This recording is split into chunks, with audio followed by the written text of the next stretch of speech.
Welcome to the Winged Wheel Podcast. Here to talk all things hockey are your hosts, Brad Crisco, Ryan Hanna, and Evan Lobsinger.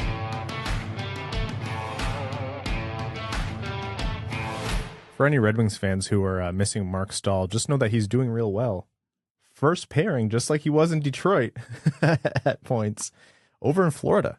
So a team that was considered a cup contender just last season and maybe even this season now has Mark Stahl on their top pairing opposite Gustav Forsling. That Florida defense, man, woof. They went from cup contender to cup favorite. Because of Mark Stahl. Mark Stahl. Never mind the highlight that went around with Pasternak putting him on 7 posters at once. That was Mark Stahl doing him a favor because he knows Pasternak has a contract coming up. All around good guy, Mark Stahl. That's great for every other team in the Atlantic. Man, Florida, that's rough. The Ekblad injury is pretty brutal. You can set your watch to it. It's unfortunate because the guy was really finding his groove and was, his game was really rounding out to the point where people are calling him at one point last season one of the best defenders in the division, if not the conference. And yeah, just another long-term injury. So Florida has some work to do, and I never begrudge a team for going for it, especially in the position that they were in, but they're going to have to do some maneuvering now. Anyhow, over to the Red Wings, where things are a little bit more positive. This is the thing. Like, Florida's dealing with this. Toronto is has the most stacked roster you can make in like an NHL video game, and it already has an internal strife 3 games in. And meanwhile, Detroit's just like, hey, we hung in there for overtime against the LA Kings. That's Philly's 3-0. Then they play Florida tonight. My God. We're in the upside down world. We really are. And I can't believe 3 games into the season. And it feels long, but also not long. There's been a lot to talk about in 2 games, soon to be 3 games that we're going to talk about. But man, there's been so many storylines. 3 games in, we already have the shift this year. I can't believe that. Brad, you said it right after Larkin literally saved a point for Detroit. Saved the game in the moment. That, if and when Dylan Larkin in his career gets Selke votes, that will be on the highlight reel. Yeah, this Selke shift. The more you watched it, that was a better every loop play. And like Evan said, it's 3 games in and we already have something like that to talk about. I'm glad I'm not Victor Arvidsson. The more I've watched that clip, the less it makes sense. He should have anyways, we'll get to that. We have a lot to talk about, and that's what we're here for. Folks, welcome to the Winged Wheel Podcast. I am one of your hosts here to talk to you about all things Red Wings hockey, the world of the NHL, and more. Ryan Hanna. I'm Brad Crisco. And I'm Evan. On this episode of the Winged Wheel Podcast, we're going to be taking a look back at the game that the Detroit Red Wings played and eventually lost in overtime to the LA Kings. The storylines coming from that, obviously Dylan Larkin's phenomenal, heroic play being the highlight there, but also some nuanced talk about the defense. Is Seider trying to do too much? How is Soderblom looking 3 games in? Mickey's somewhat horrifying nickname for the Redwoods line. And more. We'll be talking about the outcomes of the Tyler Bertuzzi injury, how that translated into the lineup, and the opportunity now for Filip Zadina. There is an update on Jakub Vrana that should be addressed. And then we're going to be taking a look at into Grand Rapids. Simon Edvinsson doing well over there. Sebastian Cossa, in about 30 minutes from the time of recording right now, 6:30 Eastern on Wednesday night, is going to be making his first AHL start. And then if we're able to, we're going to make it to some NHL stories. The salary cap might be going up even more than anticipated, depending on how revenues go. And we'll be maybe taking a look at Connor Bedard and everything he's been doing. Spoiler, he's phenomenal. And maybe Red Wings fans shouldn't focus too much on him because maybe on the outside looking in based on where he's going to be drafted. 81-0-1. How are we even going to have a chance at Bedard? Appreciate the optimism, Brad. New look, Brad. Undefeated in regulation. Before that, I do want to tell everyone about Winged Wheel Podcast Night at the LCA. 10 days away. 10 days away, and we have released more tickets for you. We've opened up tickets in the lower bowl as well as the upper bowl. The gondola is completely sold out. What that is a partnered event with the Detroit Red Wings. It's our 3rd time doing it, and it's in benefit of the Jamie Daniels Foundation. A portion of the proceeds sold from every ticket benefits the Jamie Daniels Foundation. It gets you a discounted ticket to the Detroit Red Wings versus Minnesota Wild game on Saturday, October 29th. and it gets you access to the event happening at Hockeytown Cafe to start. At that event, it's going to be a live podcast featuring Ken Daniels and Mickey Redmond. Some other special guests might come through. There's going to be a meet and greet with us, the host, but more importantly, the special guests. There's going to be merch. There's going to be giveaways, prizes, things like that. And happy to announce, I know a lot of you missed out on those flannels, and we may have held a couple back. And let's just say that if you get a ticket to this Winged Wheel podcast night at the LCA, you'll be entered into a draw for one of the special Mickey Redmond Winged Wheel podcast special edition flannels. And if we pass a certain amount of tickets, I think 400 is the benchmark we set, we'll throw another flannel in there. So if you already bought a ticket, you're entered. Every ticket bought is an entry. So if you bought a bunch for your friends, congratulations. That's multiple entries. And we'll be doing that as well as some other prizes in there for anyone who buys tickets. So DetroitRedWings.com/WWP to get your discounted tickets to the event, the game, and then, of course, the after party happening afterwards. If you've already bought a ticket, check your emails. Soon you will be getting communication from the Red Wings with more details sometime this week. Okay. Why don't we open up here with a statement, because it's going to be the topic of conversation and it's best to just address this head on. There is a statement put out today by the NHL Public Relations, and it is about Jakub Vrana. Obviously, he's been away from the team for personal reasons. I'll read it out. The National Hockey League Players Association and National Hockey League announced today that forward Jakub Vrana of the Detroit Red Wings will be unavailable to his club for an indefinite period while he receives care from the Player Assistance Program of the NHL and NHLPA. Under the terms of the joint program, Vrana will continue to be paid while receiving treatment. He will return to the club when cleared for on-ice competition by the program administrators. Vrana's care will be administered pursuant to the NHL/NHLPA Player Assistance Program. That statement speaks for itself. I'd like to caution against speculation here. Obviously, these are it's a very serious topic, and the only thing to do here is to respect Jakub's privacy and hope that he gets the care and help he needs, and that we see him whenever it's appropriate. Yep. Okay, let's chat about the Detroit Red Wings and the game that they played. It ended up being a 5-4 OT loss to the LA Kings, and this was another good game that's a measure of where Detroit is really at. LA looked like the best team that Detroit has played so far through 3 games, and I thought it was a really good back and forth that demonstrated how Detroit is different in a positive way this year and how they still have a lot of work to do, plus how even with the roster they have, there's still work to be done to settle in among themselves. Yeah, like you said, this was the first, I don't want to call it real test because I think New Jersey obviously badly outplayed them, but the first playoff team that the Red Wings played this year, and surprise, the LA Kings looked like a playoff team. The Red Wings handled it well. I would say they played better this game than they did in the New Jersey game, but I would still say LA was slightly better if you took accumulation of the game. But what was different this time around is the Red Wings adjusted. They adapted. They did not have a good first period. And the second and third period were better. They showed good resolve, which, we've seen some scores from last couple seasons, so we know that was not a word in their repertoire before this season. Mm-hmm. So even on from a small angle like that, it was important to see growth.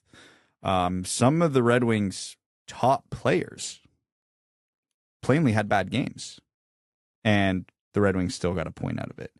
So these are the differences, the very subtle differences that are absolutely critical in noting this year and understanding and paying attention to, because this didn't happen last year. If Mo Seider has a game like that last year, do the Red Wings lose by 3 or north of 5? Would be the question. They got a point in overtime instead, though. Ville Husso wasn't bad. I don't fault him for many, if any, of the goals, but obviously he didn't exactly stand on his head this game to steal a point. But the Red Wings still got a point. Look at all the things that went against the Red Wings this game. Playing a better team, just an okay night from a goalie, a pretty, I won't call it bad, but a very un-Mo Seider-like night from Mo Seider. Lucas Raymond didn't bring much offensively that game either, and they got a point. There's no reality where this happened last year if all those things happened in the same game. No, absolutely not. And you made a great point about they look different from period to period. Because after the first period, I had those kind of feelings that you had a lot of last season where you're like, oh, the Red Wings are going to get badly outplayed. You know how the rest of this night's going to go. A lot of people say they tune out. You pretty much can just watch the game and predict what's going to happen next. 17 goalie pulls, whatever it might be. But yeah, it was pretty jarring to kind of rewrite what your expectations were as the game went on, because they came out and then you look at the balance of how the game played out and you're like, they were much better in the second period. And it kind of was a topsy-turvy back and forth. So it's a nice change of pace. If an opposing fan is listening to this, or a fan of another team, or a neutral observer is listening to this, they're going to say, man, these guys are celebrating a 5-4 loss where the goalie didn't stand on their head and they just said, you weren't there. Yeah. You weren't there for the rock bottom. No. You don't know what I've been through.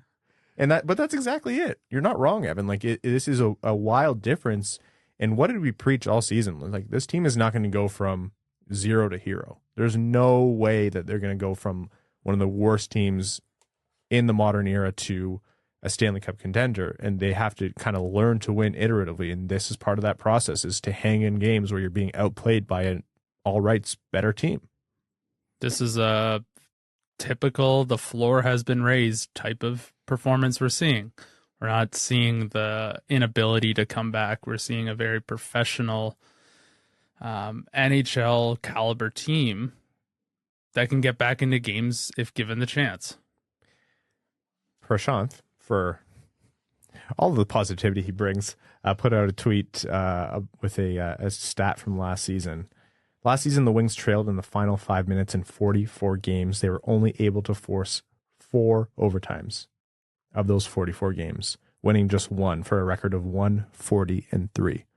So yeah, this one was an eventual overtime loss, but the fact that they were only able to do it 4 times in 44 games, and they got that kind of late tying goal, I don't think it's wrong to celebrate it. So the game progressed as it opened as you would expect it to. And Adam Ernie sniped down the left side. He has a sneaky shot, eh? Oh, he has a really good shot. Placement and decision as to when to shoot, I think, is another question. And I think that line got pummeled a little bit in my mind. They had outside of that 2-on-1, they had a brutal first period. And then the game went where LA took a 2-1 lead. Perron tied it in the second period with a great shot.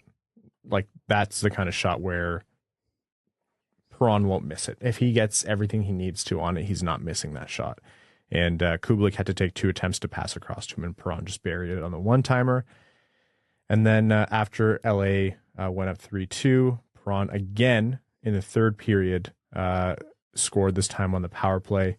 3 goals in three games for Perron. It's a good start, especially because you watch his shot kind of take some time to get settled in. There were some whiffs, especially on the one-timer, but as he finds his feel, as his teammates find what his wheelhouse is, hopefully it's as advertised. And then, again, just not too long after, LA tied it. LA took the lead, I should say, with Andrei Kopitar. And then we all know how the Red Wings ended up actually tying that game. But before we get into the Larkin heroics, let's talk about some of the other performances. Elmer Soderblom in the Redwoods line. Actually, first, how did we open that game? With Mick telling everyone, and this is the rules Mick's making up. He said it's not the Redwoods line, it's the Treesome line. You're the boss. All right, Mick. I almost. So if we want to make a shirt of that, what do we do? I'm afraid of what people will look up online, so I take no responsibility for that. But Elmer Soderblom and the Treesome line. What do we make of their performance in this third game? It was good.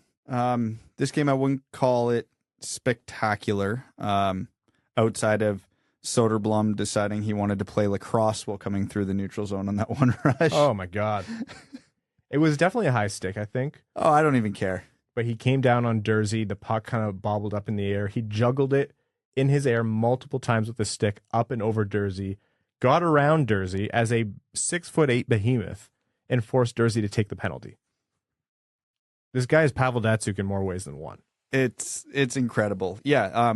they did not look like they were overmatched by a good team. They got their chances. Obviously, Soderblom had that crazy sequence.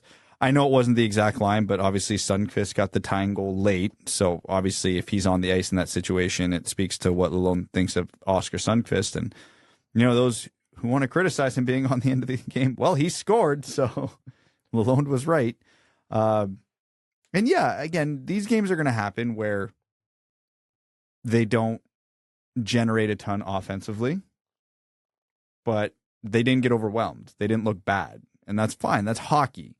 I had a coach back in the day who he was talking shift to shift, but it applies game to game. You don't have to win every shift. A shift where nothing happens is still a valuable shift, right? So if they had a game where nothing really happened for them at 5-on-5, but also that means nothing bad was happening, that's still valuable because it eats clock. It shows that you can hang with your opponent. And, those are the games your teammates can do the lifting for you. Elsewhere in that game, I felt not that it was like a terrible performance from anyone really, but Detroit's defense, in my mind, just the kind of gaps and holes that still exist in this defensive core were a little bit on display. It was kind of one of those games where if, Mo Seider isn't absolutely carrying the defense, they're kind of shown to be the sum of their parts is still not a stellar NHL defense. And on the topic of Mo Seider, it's not like he looks bad out there by any means. Not at all. I wouldn't say that for a second, but I do think, and this has been pointed out by a few people, I do think at points it's almost like he's trying to do too much in the sense of offensive play. And it's kind of hampering him a little bit. It's almost like he's overthinking it or trying to force it or look for a move or a play that's not there. And I don't know whether that's, the other team has tape on him. They know to expect all the dipsy doodles and dangles and toe drags, or because he's just trying to elevate what he was doing last season and take it a step further and it's just not clicking right now. He also has a new defensive partner. So you don't know how that all plays in. But in my mind, we're still finding Seider still needs to kind of find his game that we know he can perform at to start the season. Yeah, he's been all right this year. He's been no offensive juggernaut like Ole Mata, but 4 points through 3 games. He had 8 all of last season. Like I said, offensive juggernaut. That's right. Yeah, him and Sherratt have had their struggles so far. I know we were talking about it before we were recording. I was mentioning, I don't know if it was right before the goal that led to the goal, or if it was like a shift or two before, but where Seider had the puck wheeling out of the D zone on the right side in traffic, and for some reason just tried an absolutely needless toe drag that resulted in a turnover. And I think that might have actually been the play LA ended up scoring off of, or the turnover that led to the LA Kings goal. But like rewatching that play, it wasn't just that it was a failed toe drag. It was that there was no need to do it. Like he could have easily just had a chip off the boards or could have turned around and cycled back. Like he had options there, and a defensive zone toe drag is almost never a good idea. Even though he did find those times to do it last year, but that's one of the reasons that made him special. So, I'd still prefer a player who tries things and has stuff like this happen every once in a while, but it very much looked like a play he wouldn't have thought of making last year. To your point of maybe overthinking it. And, that just causes problems because, Ben Sherratt's good at a lot of things, but Ben Sherratt's weak at a lot of things as well. Ben Sherratt's ability to close down plays along the wall and clear the front of the net and be physical and make life hard on the opponents has been very obvious. Mm-hmm. He's come exactly as advertised in that sense. He is, that defensive zone eraser in a lot of scenarios. He also really struggles to move the puck. There have been a lot of needless Ben Sherratt icings. There have been a couple Ben Sherratt turnovers. So again, he has come as advertised. None of this is surprising.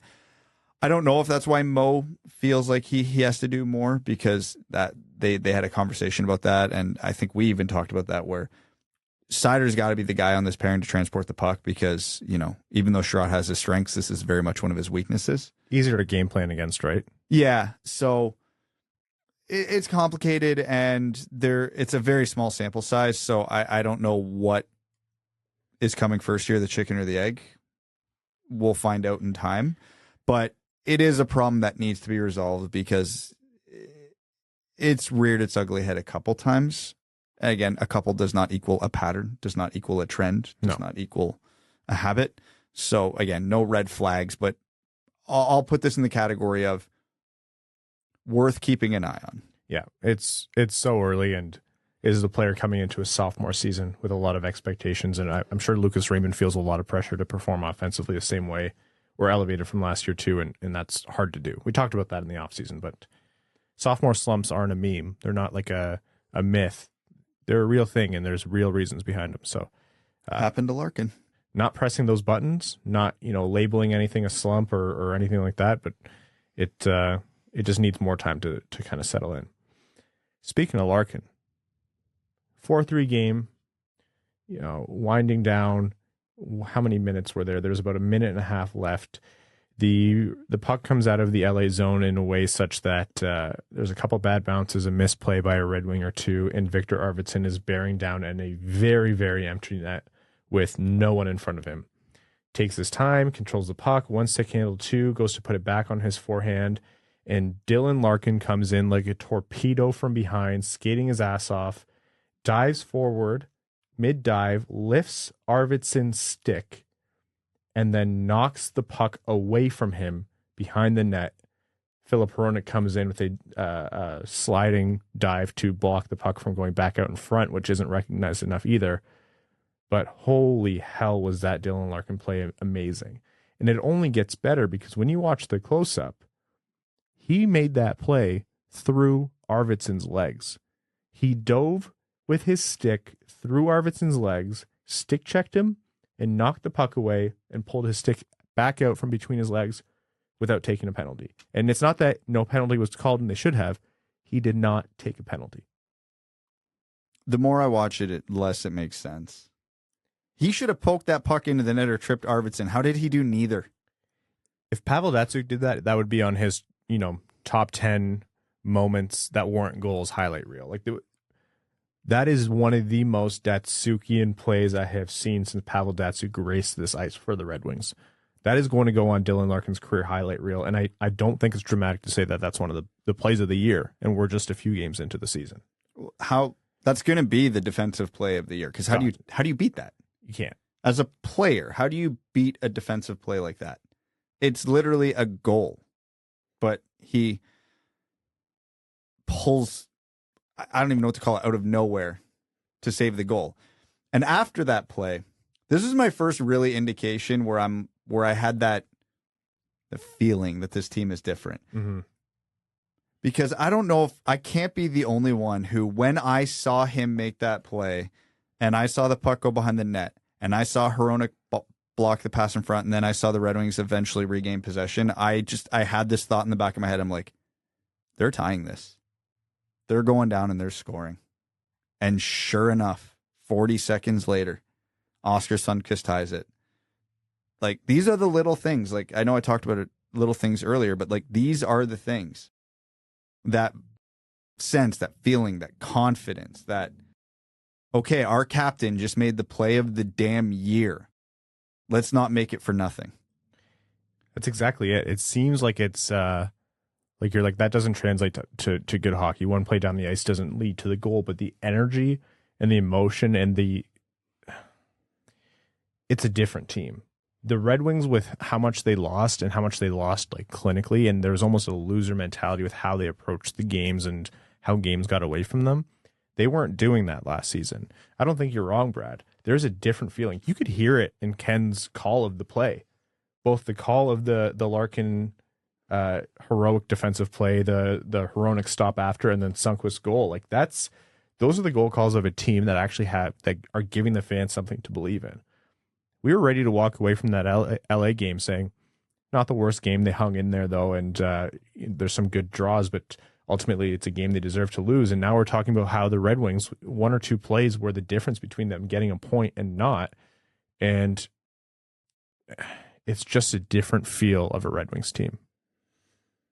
Yeah, Victor Arvidsson just cost the Detroit Red Wings a few extra bucks in the Larkin contract negotiation. So Steve Yzerman is not thrilled on that. Yeah, Larkin's reps from CAA are just going to walk in with that GIF looped. Just those 15 seconds. You know what, man? Get your money, Dylan. If he's Good time to do it. if he's going to play like that all year and make those plays, get your money, dude. Get that Barzal money.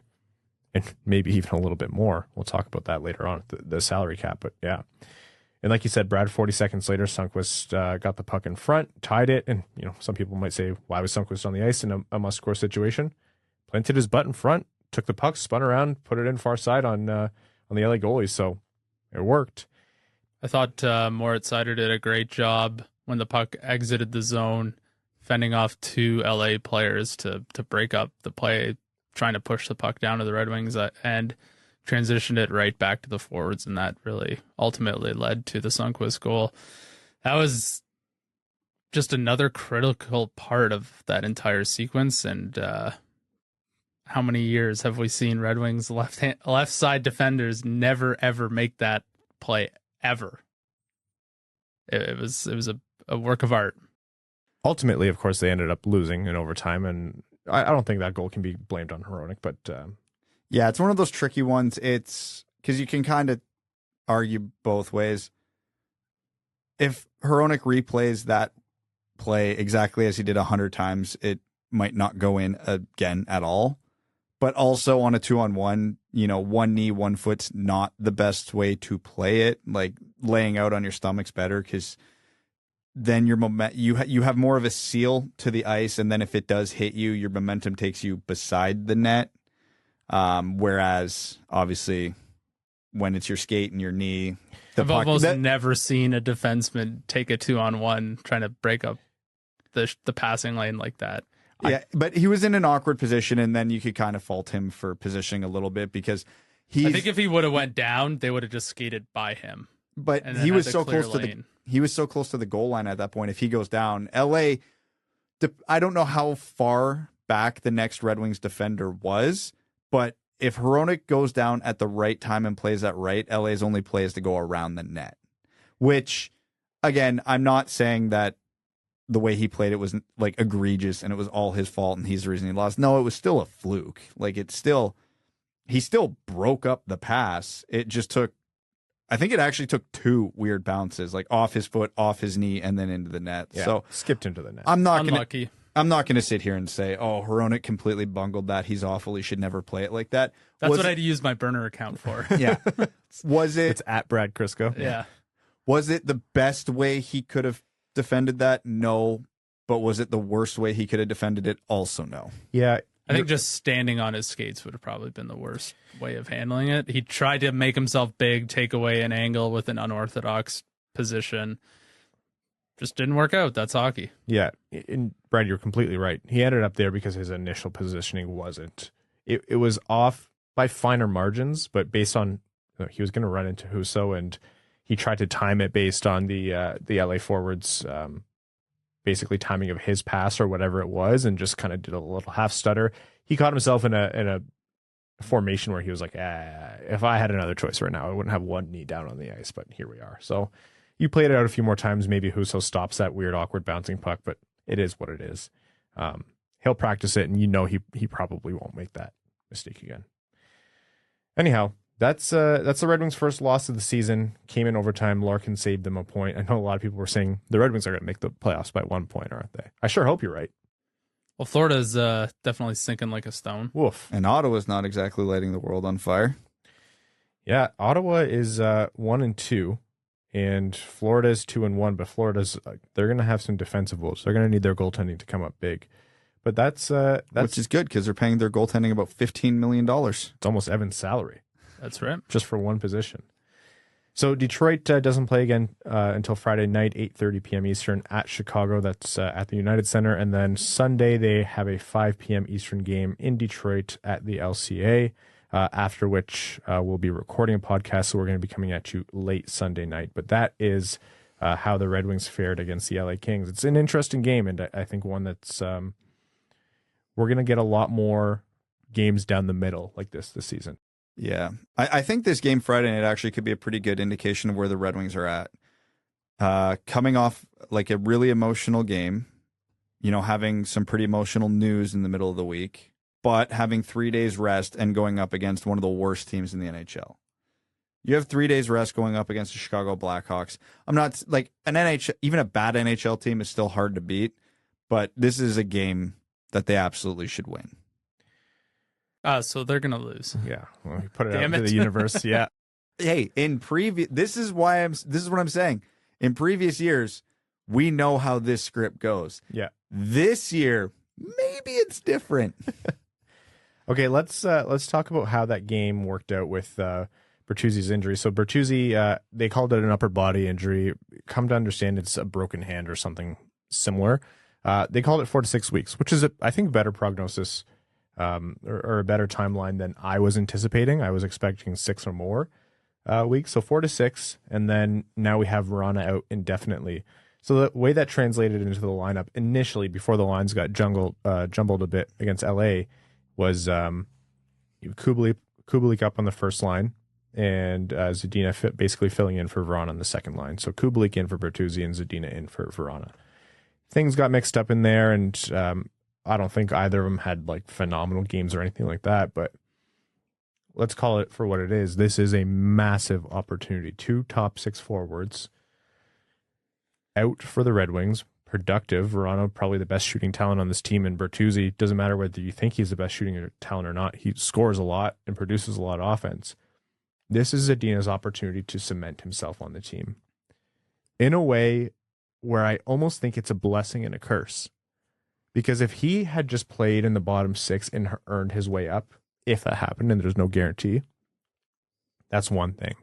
But this is now whether he asked for it or not, a 4 to 6 week, and maybe more or less depending on how long Vrana's gone for, audition for the Red Wings in a role where he is supposed to be playing, quote unquote, supposed to be playing. This is exactly what everyone needs, I think, to evaluate Filip Zadina. I don't think is it the most fair thing in the world? No, I think a lot more patience has been afforded to other players, but there's no excuses at this point. You have to seize this opportunity, and there are a ton of good players. There's 5 other good players to play with in that top 6. This is it for Zadina, where he has to kind of show, call me dramatic if I'm being dramatic, that he belongs.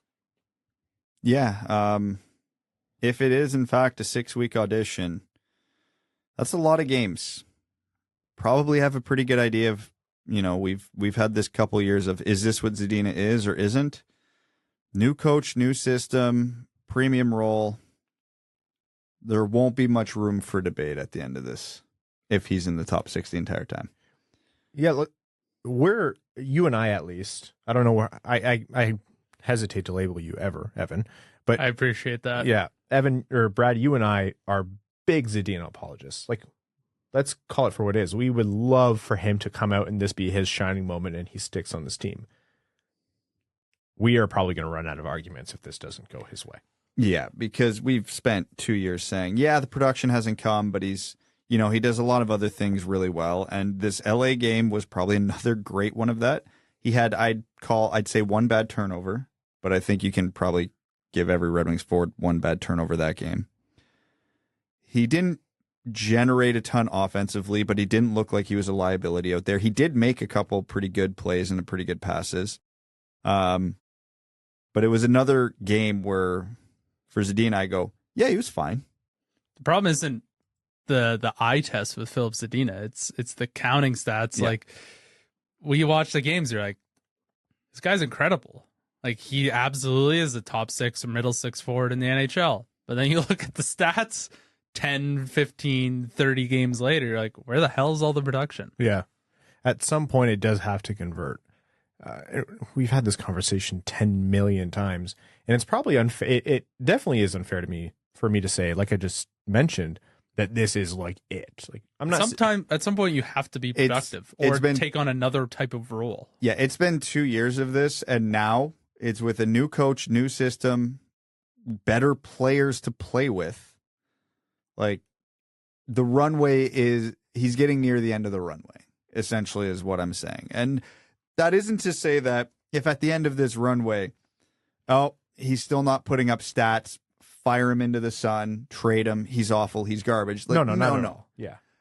I'd say the door will be closed on him being a top 6 forward. I don't think he'll ever be a point producer. That's not to say he's not a good bottom 6 guy. Filip Zadina, as he is right now, is at least a decent third-line winger in the NHL.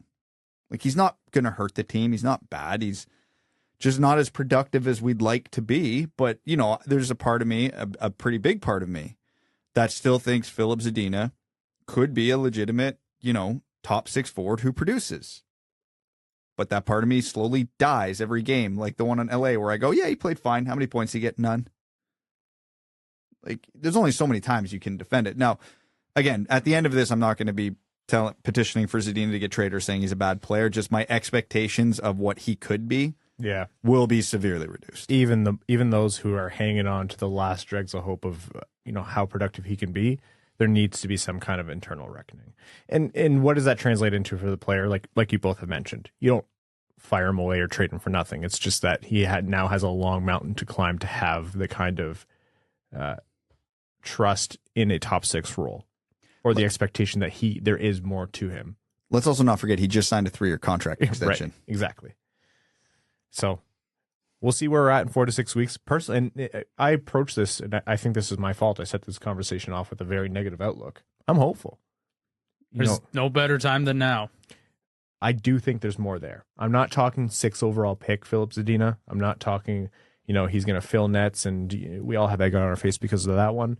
But I'm talking there's more to Filip Zadina than what we've seen, and I think the solid play continued, even just from a few weeks ago, will translate into something more that we've seen. And I'm happy to recognize if I'm wrong, but I'm hopeful that that's there. In terms of Kubalik and other players, Kubalik, Veleno, like Soderblom, like this does give them some runway. Kubalik's roster spot was never in question. I thought he's been impressive for what he's been asked to do so far from preseason through now.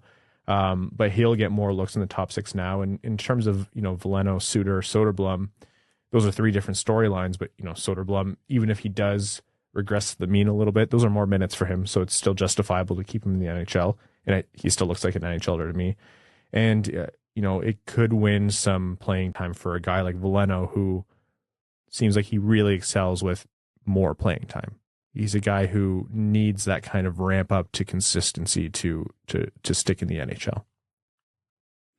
Yeah, it's been a couple pretty uninspiring games for Veleno so far. So if ice time's what it is to get him right, yeah, well, here's his opportunity. Yeah. Okay, let's take a look over at Grand Rapids. Obviously, Grand Rapids was an important storyline for the Red Wings this season because there are players who are going to end up being there that folks didn't want to see go down. I think foremost of that would be Simon Edvinsson. A lot of people may have thought he was ready for the Red Wings. In addition to that, that's where we may end up seeing Joe Veleno go down at some point. And we saw Sebastian Cossa initially assigned down to the ECHL for the Toledo Walleye, which just looked like a paper move. Well, you're getting him an extra rep, like he got a game in there, and so that was it was just about maximizing his starts. But as of right now, he's officially in his first AHL start. But through 2 games, Simon Edvinsson, a goal and 3 assists for 4 points. Jared McIsaac, 3 assists. Cross Hannes, a goal and an assist. And by all rights, Edvinsson's looked good in a lot of the ways that people were really focusing on. I talked to a friend of mine who watches a lot of the prospects games a lot more closely. His name's Beer League Chump, or Yzerman season on Twitter, and he actually started a blog thing as well, so check that out. But he mentioned that the games that he's watched, both of them, he's not been beat one-on-one yet as handily as he may have been at the NHL level. Pretty much not at all, despite guys going after him. And he's been a lot better at picking his spots, especially with his decision making. So those are 2 things that we've really kind of dialed in on with Edvinsson. Is like, all right, you have this offensive ability, but when are you choosing to deploy? What pass are you making? When? What's the timing on that? So it looks like this is a better spot for him to start his pro career, and that it's going well for him so far. Yeah, because like we talked about, it just seemed like he struggled with NHL pace. So they dialed the pace back a little bit, and he's excelling. This is what, I'm not going to say what was expected to this degree, but this is what we were hoping for. This is what you wanted by making that move. So now he can get used to the North American ice at what's probably a quicker pace and a faster game than the SHL because of, the talent and the surface. And it's going well. And I'm sure he got like a lot of notes from the GM, from the coaching staff when he went down saying, hey, here's what we liked, here's what we didn't like. Can you please execute and work on this while you're down there? So if he's picking his spots better, it's probably a pretty good indication that the Red Wings said, hey, don't just go whenever the hell you feel like it. Pick your spots. And if he is, it's good. So, I don't think he's going to be finished the year with 100 and something points at the pace he's at, but it's a really good sign. And, if he keeps this up, probably won't be long till we see him in Detroit. Maybe not like a couple weeks, but a few months. Yeah, maybe.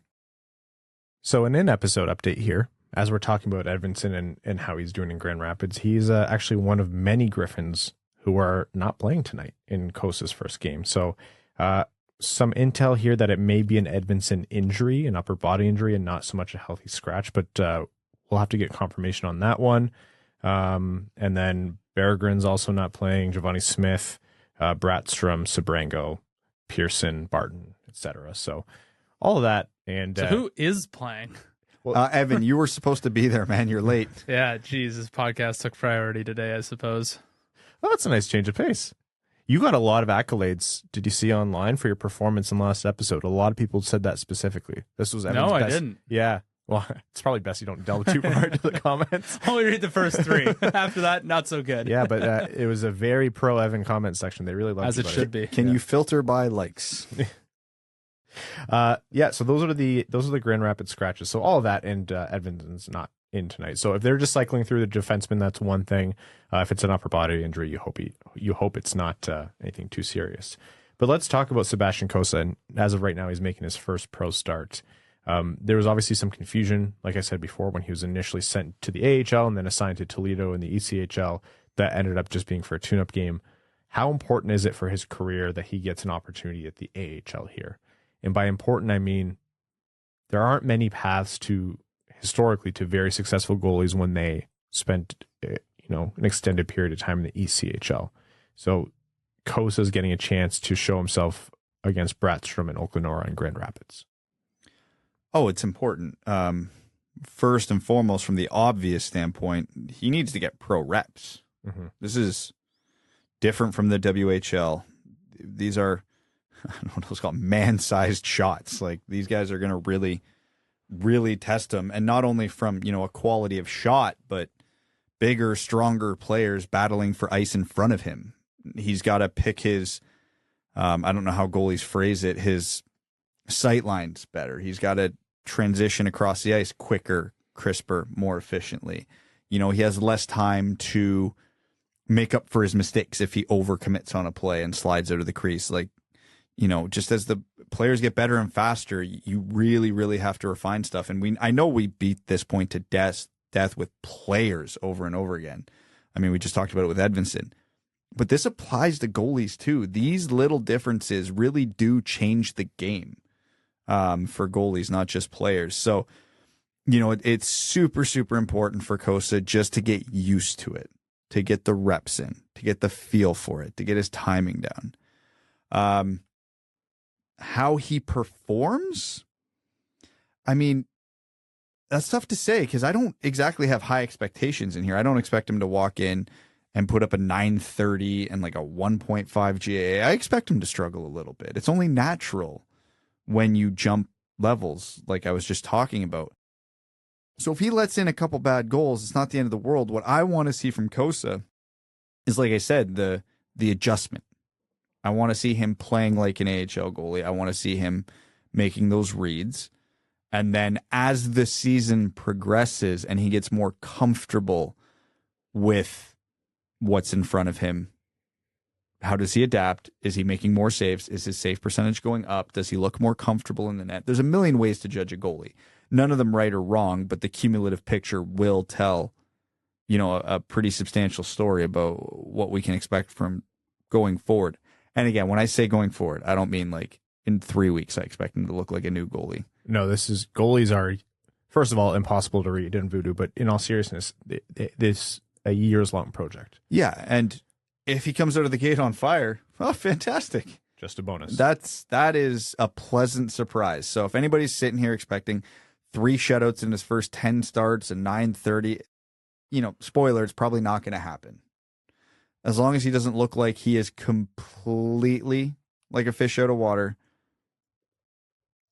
we're happy. I remember in Jimmy Howard's early days where he would get called up to Detroit and he would, he'd be hugging the post standing up and they just slide the puck right between his skates. Or he'd make some weird positioning plays and you're just like, without knowing anything about goalie development, you have some concerns based on how this guy can progress. We all know that Jimmy Howard, at least for the best points of his career, progressed into a very sound goalie who at times was carrying a pretty brutal Red Wings team to playoff appearances, or at least close to. That wasn't the story of his entire career, of course, but at least for the best points of it, you saw how he developed. And I'm not making a one-to-one comparison between Cossa and Jimmy Howard, but in terms of what you were mentioning, Brad, about the development and how it's sometimes patient and not always stellar and lighting the world on fire, that is kind of what I'm looking for. Those corrections and professional kind of adjustments to his game while still taking advantage of the best of his abilities, which is his athleticism. So patient, understanding, a lot of runway, keep the expectations low. That's essentially how we have to approach a goalie development situation like Sebastian Cossa. It's not a guarantee that it's going to work out. It's not like wait forever and it's going to ripen in the best way. No, it could end up being a bust. But that's just how you have to evaluate it. Well, since you brought up Jimmy Howard was drafted in 2003 and was a Calder finalist in 2010. Yeah, he was like 27. That's an amazing turnaround, like in terms of time. People forget that quite often. Yeah, he had like a wife and 4 kids, and he was nominated for Rookie of the Year. Half the age of Michael Bunting. You see, I was going to make fun of a Brad having a wife and kids and having no Calder nominations, but I do like the Bunting joke better. That was better. You know what? It was more for the camaraderie of the show. You took the high road. I was about to take the low road because I was, talking to Brad. You're welcome. Sorry. Terrible. Okay, let's jump over here to some interesting news out of the NHL. The Board of Governors meeting happened and quite a bit came out of it, but I think one of the most notable things is apparently the players are almost done paying back their debt in escrow to the owners. So we're getting rid of the jersey ads, right? Moving board ads? Well, right. I have some comments on that in a second, and I think this was somewhat of a calculated statement, but Gary Bettman said there's a possibility, not a guarantee, but it may happen where the players completely or at least reach a target to erase their escrow balance with the owners. And that obviously came about. The long and short of it is that over the pandemic, the players didn't take as big of a hit on their salaries based on how much NHL revenue dropped because of the pandemic. And in essence, they just agreed to pay the owners back over a period of time. And so until they clear that balance, they're not going to be raising the salary cap because that's more money for players, and that's counterintuitive. So with how much revenue is the word vibrant has been used, how much the revenue is vibrant this year because of things like, increased fan attendance, raised prices, $40 popcorns and 2 pops. Yeah. Jersey ads, arena, digital board ads, things like that. Apparently they're close to erasing that escrow, and the cap, instead of going up 1 million, may go up as much as 4 million this offseason alone. That's massive.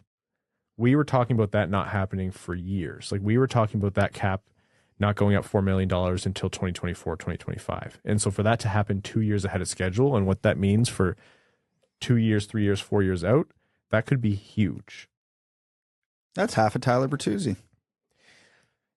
The Red Wings have Bertuzzi and Larkin right now, and they're going to have to figure out Seider and Raymond before the end of next season, right? That's 25% of Mo Seider. It's not necessarily only a blessing, but it certainly is an advantage to a lot of teams. In Detroit, with the amount of major contracts they have coming up in the next 24 months, it's going to make things interesting. The Leafs will love that too. Yeah. So will Vegas. Yeah.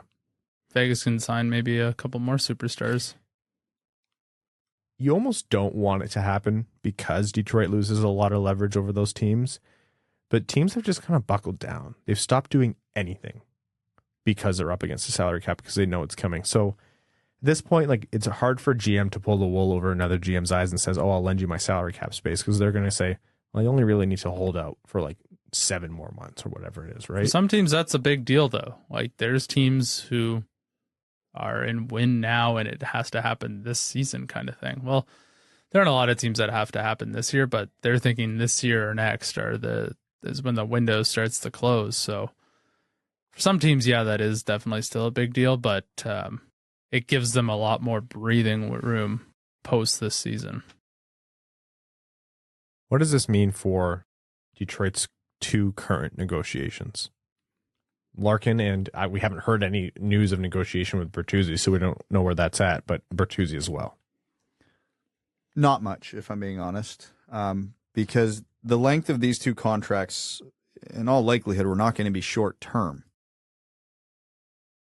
So the cap going up 1 year earlier, when we all pretty much knew the cap was going to go up, I don't really think impacts a whole hell of a lot. Because the Red Wings, the way this would impact the Red Wings specifically is if those 2 contracts would put the Red Wings in a salary cap bind next season.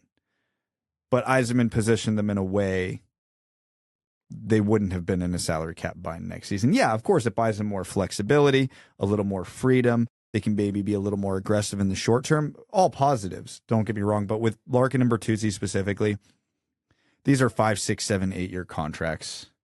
1 year does not make 1 year with a $3 million salary cap increase ish does not make a difference. I think there's 2 approaches to this in my mind.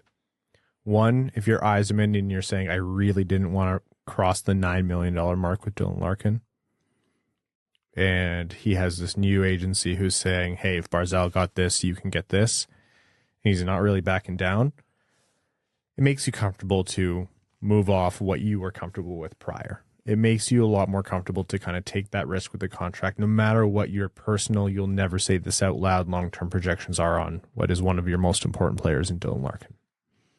It also means the agents are going to come in there and say, hey, you have absolutely no excuse to be such a hard ass about your $8.85 million line or whatever it is. And don't think that you're going to run us like you did Steven Stamkos years ago, because we know the cap is going up and we know that this money is going to be coming your way. So by all means, negotiate, but don't put these arbitrary ceilings. We're not stupid. We know that you're going to have the space. At some point, you just got to get your guy and sign the contract. If you're going to nickel and dime over a few $100,000, which sounds ludicrous as normal people. Not that you would know about that. Don't pretend to be. I meant like you normal people. What do you mean, you people? You normies and the unwashed. Hey, don't you lump me in with the unwashed. Why sully your relationship with GM, player, and agent over that when you know the cap's going up that much? But you definitely also don't want to set a precedent of giving guys what they want, because we've seen in Toronto, when you just sign guys to big contracts, nobody takes a discount there. As soon as you sign Tavares to a contract, then you sign Matthews to the contract. Well, Marner's not taking a discount now. Nylander looks like a steal now, but I mean, if it had been in reverse, I don't think he would have made as little, once again, ridiculous, made the contract he's making. So Dylan Larkin's your captain, and you're probably negotiating over a few $100,000. I'm sure everybody's talking 8 years. At some point, you just got to do it. I think if your optimistic take here, which is just a few $100,000 divide, is where it's at, I think this gets done soon. You think it's millions? It might be a divide as much as $1 million or more. We don't know either end of the numbers, but we're just basically guesstimating based on other data points. It might not even be AAV. It could be clauses. It could be term. There's a lot of variables in here. And King Suite at every road hotel they go to? In reality, what it probably is a little bit of each. Mm-hmm. Yzerman's offering 8.9. Larkin's asking 9.4. Yzerman wants no clauses in it. Larkin's going, I want a full no move. Like, that's the reality of these negotiations. So they'll probably settle somewhere in the middle on AAV. They probably agree on term, and there'll probably be some kind of modified no move clause in there. Maybe Dylan Larkin's really big into skydiving, and it's Steve Yzerman's adamant that clause is in the contract, and he says, no, thank you. Maybe Larkin beat Yzerman in a round of golf this past summer, and Yzerman's just really bitter about it.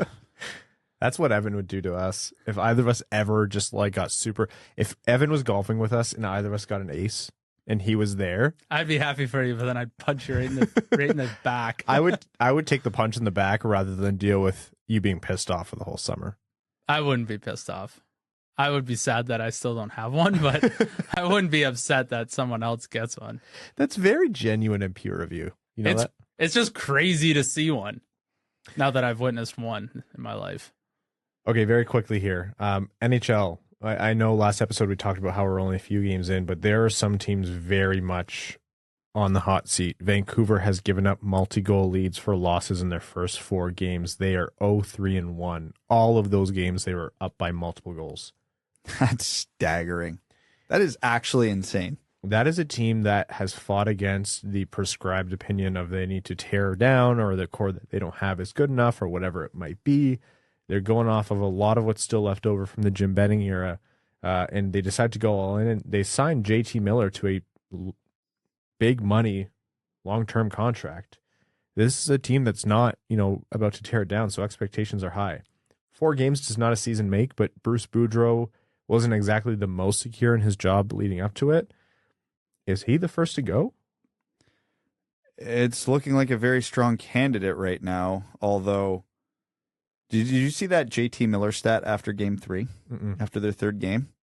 In those 3 games, the Canucks gave up 8 goals. JT Miller was on the ice 4. How many goals do you think he was on against? 8. All 8. Oh, it's not ideal. Right after coming off that contract. And I mean, credit to JT Miller. He owned up to it. He brought up that stat in his post-game presser saying, I've been on for all 8, can't happen. I'll say whatever for however many millions he's making a year. Yeah, honestly.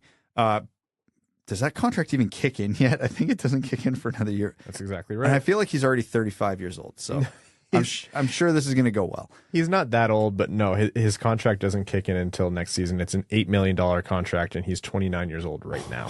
Oh, my God. Anyways, when you factor in this start with all the weird animosity it seemed there was between management and Boudreau early in the offseason, this is shaping up to be the recipe for the first coach gone. But I believe the Canucks are still paying Travis Green however much money. $3 million? Something like that? Something like that. So I don't know if the Aquilinis are going to be keen on paying 3 coaches at once. So that might... You may as well just rehire Travis Green and bring somebody else on, and there you go. Yeah. Money problem solved. But yeah, Vancouver, this is the ultimate dumpster fire start to the season. Well, we'll see how the Toronto situation unfolds, because if they find themselves, having entire stories written about post-game pressers by a coach, and then, Mitch Marner's Fortnite collab with Nick Merckx or whatever the stupid controversy is in Toronto right now, they better hope that their goaltending stands up for them, and that Samsonov and Kallgren are a good solution for them. Otherwise, that's another coach. Sheldon Keefe is on the hot seat. Well, it's not like they lost to Arizona or anything. Oh, man. I saw some stat that Arizona has taken a point from Toronto in Toronto since 2002. That's correct. How can you not be romantic about hockey? My God. It's not even like that was LA or Chicago or one of the teams who was really good for a lot of that stretch. Arizona was bad for the entirety of that stretch. Steve, I know we played a clip of Steve Dangle last episode, but his latest LFR, the first 5 minutes had me in stitches. I texted him after. I was like, that was phenomenal, and I'm so sorry. I hope you got some sleep. He put it well. They've been losing to the Coyotes since they were called something else. They had a different name the last time they were able to win in regulation at home against them. That is unbelievable. Children who were born that year are There's kids in their playing 20s. in the NHL. Oh, man. That's Ottawa is another one. DJ Smith is going to have to make sure that that team produces because they had a lot of hype coming into the season. 1 and 2 again.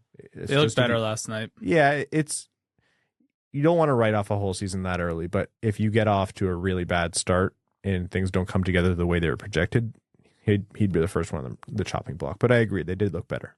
The teams that have knee-jerk reactions seem to be the ones that fare the worst.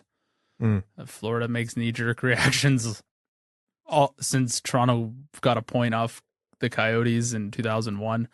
I find like when teams kind of just hold the ship, like they did like in Tampa with John Cooper and that core until they got over the hump, making knee-jerk reactions based on 3-4 games played in the season is, I mean, if you're gonna tank your season, you may as well do it this year, but making those sorts of judgments after 4 games is probably not a recipe for success if that's what you're going for. 2 things. 1, it's not like Vancouver's management and ownership has a history of making knee-jerk reactions, so they'll be fine there. 2, Connor Bedard, from North Vancouver. Just saying. Bring him home. He's coming home. But anyways, I'm all here. I'm entirely here for knee-jerk reactions, so we all agree Philly's winning the cup, right? I'm in. You don't understand. I won't bet against Gritty. Just like ignore their 39% expected goals percentage at 5-on-5. They're 3-0, baby. Let's roll this Torts train. You think Torts even knows what that means? No Brad? chance. Absolutely no chance. And let's ignore the fact that Carter Hart's on a heater to end all heaters right now. 3-0. That's what they need from Carter Hart. Yep.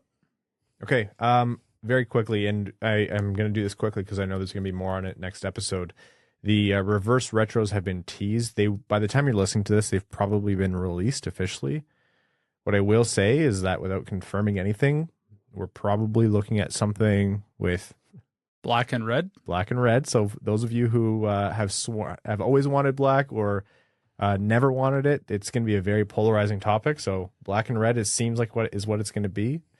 Again, not final confirmation, and based on what I've heard, it's going to be a rendition of a unique, previously loved classic. So there are leaks out there. I'm sure you've seen them. You can find them, but until the team officially releases it, I'm not going to speculate, or we're not going to tear down how good it looks. But summarized, I don't think it's going to be as boring as last season's or last. Just tell me how to feel, because I'm not a jersey guy. Yeah, you'll know in a day.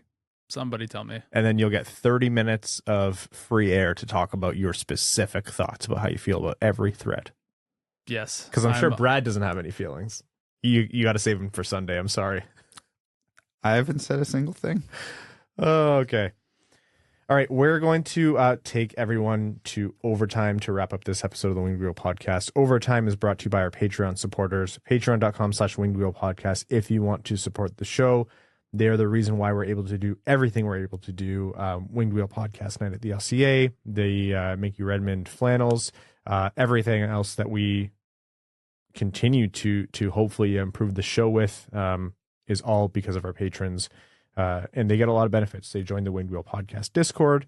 We are giving away 2 tickets to every Red Wings home game this season, and the majority of them are going to patrons. We just gave away 3 or a couple to start the year, and there's going to be another one, of course, for the Sunday game. Plus a million other things. So patreon.com/Winged Wheel Podcast. All right. First question. I guess it's, we're almost there, but, Bustin. No, I'm not reading that one. I'm just going to say Bustin says, a question for all 3 of you. In honor of Halloween season, what's your favorite scary movie? Oh, man. So it doesn't have to be like a Halloween theme movie, just any scary movie? Yeah, any scary movie. Okay, this is going to be a weird answer. 1, because the first time I watched it, I think I was a teenager. And 2, because of just how unsettling and eerie the whole movie was without being a traditional horror movie. Zombeaver? No. Do you guys remember Signs? Yes. The two scenes, and you know the two scenes I'm talking about. Yes. Holy shit. I don't. The scene where they're watching the TV of the kid's birthday party. Yeah. And then the scene in the pantry. Oh, yeah. Yeah, that was a surprisingly good scary movie. People sleep on M. Night Shyamalan. I think his stuff is terrific. He's either grand slam or complete whiff and a strikeout. Yeah, there's no in between with that. Absolutely none. You know me. That's how I like to live with the things I consume. It's all or nothing. Signs is a really good answer, and I have to say that has to be my favorite because that scene still lives in my head. Another one that's especially when you consider how just like little there actually is to those scenes. God, it is pure horror. Yeah.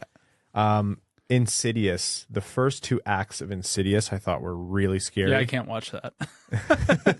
It does get ridiculous, as I find horror movies tend to. I'm not a big horror movie guy. I do like a good one, and that one I felt was good for most of it. I would say my first true experience was The Exorcist. That is still terrifying to this day.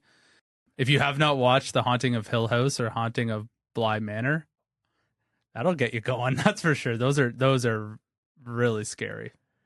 Brad Crisco, washed leader of the unwashed masses, says, how much of Philly's hot start is Carter Hart and how much is Torts coaching? I'll just say it's far more Carter Hart than John Tortorella. That being said, I do think Torts is a good coach, and he does seem to cut a lot of the crap out of whatever Philly was parading out last year in terms of systems and lapses, but it's mostly Carter Hart. I will say, like, look at what Suter did when he came in and gave the Calgary Flames some discipline. All of a sudden, that was a team that was translating talent on paper to results on ice. So I do think there's something to basically a hard ass coming in, giving them no inch, and making them get their shit together. I think that's a delicate thing to do without burning out the team, and it often you're on the clock with that sort of leadership. Yeah, it has an expiration date. But in terms of short-term results, I wouldn't take away too much from Torts. But yeah, I mean, the goalie will have the biggest impact for sure. Okay. This one from Frank Stanley says, quick things. Do we get Bert's new contract due to injury at a cheap cost or ship him out? I don't think the injury helps either of those things. The injury just complicates things, if not delays it. I think it makes the shipping out more likely because Bert isn't going to want to take money off his contract for an injury, and Yzerman's going to be probably a little bit more nervous to sign a guy with another long-term injury. 2, how bad will the Wings screw up the reverse retro? Well, it depends who you ask. TBD. No comment. Subjective thing is subjective. Brad has no comment. 3, you guys are amazing. Keep up the great work, and thank you for everything you do for the community. Thank you. I appreciate that, Frank. 4 said, I was at the home opener and heard Ken ask Ryan if he'd like to shower before the interview. Saw Prashanth chuckle and pinch his nose. Did he actually? No, but that's a hysterical comment. I'm happy I don't pre-read these because sometimes I get got like that, but that was good. This one from Rose, and it's something that we talked about. I know it was one game where Seider didn't look fantastic, but should we be worried about the sophomore slump? I was able to pick him up in my fantasy league. He was my first pick, and I picked 9th, so I was sure he's going to be gone already.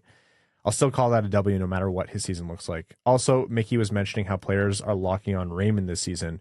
When do you think he breaks out? Sophomore slump, look at the combination of factors that leads to a sophomore slump and understand that both him and Raymond are going to have a tougher time this year. And in terms of players locking in on Raymond, I mean, that is going to affect Raymond a lot more than it would Seider, right? Raymond doesn't have the size to fend them off. And he's going to be, in the corners, and they're going to be deleting his space as we saw them start to do last season.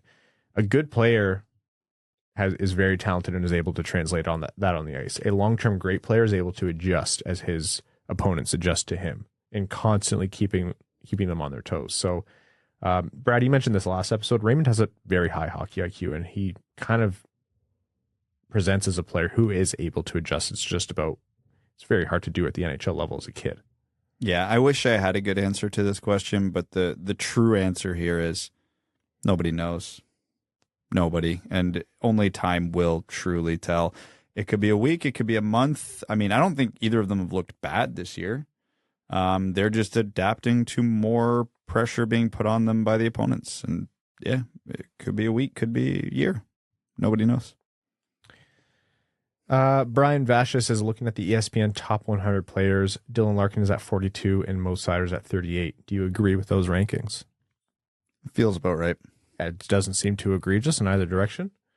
I think I know a lot of people will protest Dylan Larkin being as far down as 42, but center's not the only position, and a lot of teams are stacked where they have a lot of really good players. So those rankings are obviously arbitrary, and there's variance in any direction. But yeah, that doesn't seem too bad for me.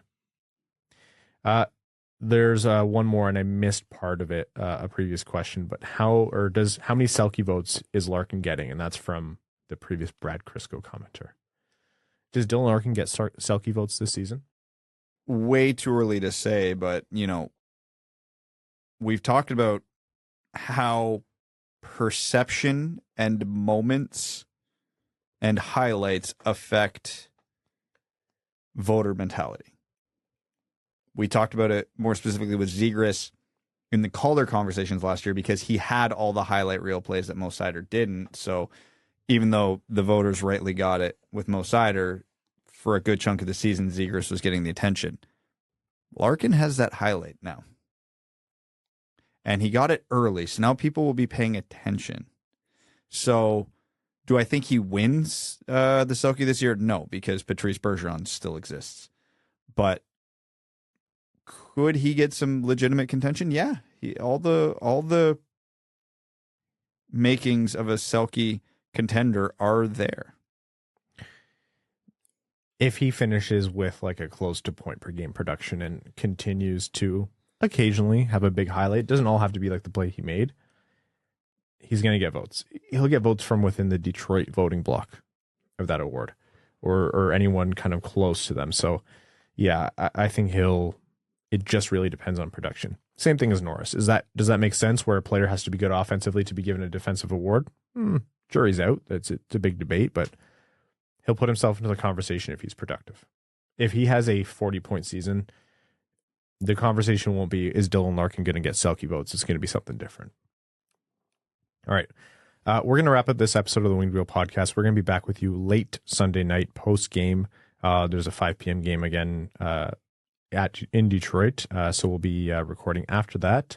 And again, we'd like to thank all of our listeners, new or old. Thank you so much for tuning in. There's a lot to come. If you haven't yet, get your tickets to Winged Wheel Podcast Night at the LCA, DetroitRedWings.com/WWP. And of course, actually very quickly here, I want to promo something that's coming up for the Jamie Daniels Foundation. They are hosting a Hot Stove Stories breakfast Q&A and discussion with Mick and Ken. So that's Ken Daniels and Mickey Redmond. In addition to that, there's going to be Chris Osgood and Chris Draper there, as well as NHL referee Wes McCauley and former ref Daniel Halloran. I'll be there doing my best to keep them all apart. But the conversation that gets going with those guys, it's going to be a great time. So check out the link in the description to get your tickets for that event. That's on Thursday, December 1st. Early morning breakfast, 7:30 a.m. at Motor City Casino in Detroit. More to come on that.